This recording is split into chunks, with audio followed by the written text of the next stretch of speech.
ये कहानी है कश्मीर की, जिसे धरती का स्वर्ग कहा जाता है और अपनी अपार सुंदरता के लिए मिनी स्विट्जरलैंड के नाम से जाना जाता है।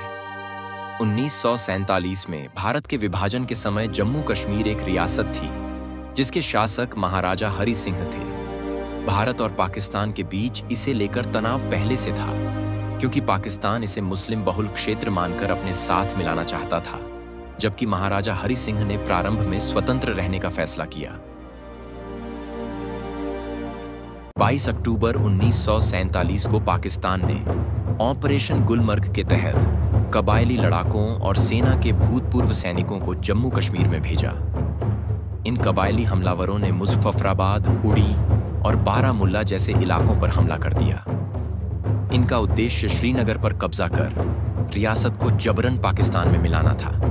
हमले की तीव्रता को देखते हुए महाराजा हरि सिंह ने भारत से सैन्य सहायता मांगी।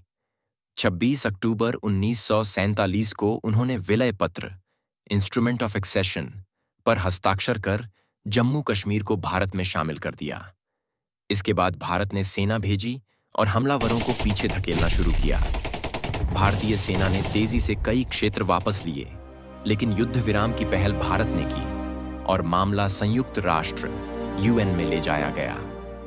1 जनवरी 1949 को संयुक्त राष्ट्र की मध्यस्थता से युद्ध विराम समझौता हुआ।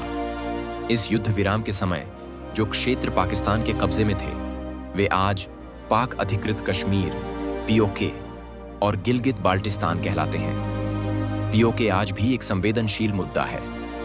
पाकिस्तान ने इस क्षेत्र में प्रॉक्सी शासन स्थापित किया, लेकिन इसका कोई अंतर्राष्ट्रीय कानूनी आधार नहीं है। संयुक्त राष्ट्र ने इसे विवादित क्षेत्र माना है और भारत इसे अपना अभिन्न अंग मानता है।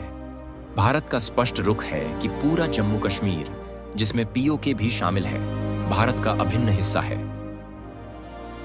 1994 में भारतीय संसद ने सर्वसम्मति से प्रस्ताव पारित कर कहा कि पीओके को भारत में पुनः मिलाना राष्ट्रीय लक्ष्य है। आज पीओके में आंतरिक असंतोष, मानवाधिकार उल्लंघन और पाकिस्तानी सैन्य हस्तक्षेप आम बात है। वहां की जनता राजनीतिक अधिकारों और बुनियादी सुविधाओं से वंचित है। भारत की ओर से बार बार कहा गया है कि जब भी बातचीत होगी, वह पीओके को भारत में शामिल करने के विषय में होगी, न कि कश्मीर को लेकर किसी और रियायत के तहत। हालांकि कई सवाल अब भी बाकी हैं, लेकिन भारत का संकल्प स्पष्ट है, पीओके भारत का है और रहेगा। संयुक्त राष्ट्र भी पीओके को गंभीरता से देखता है।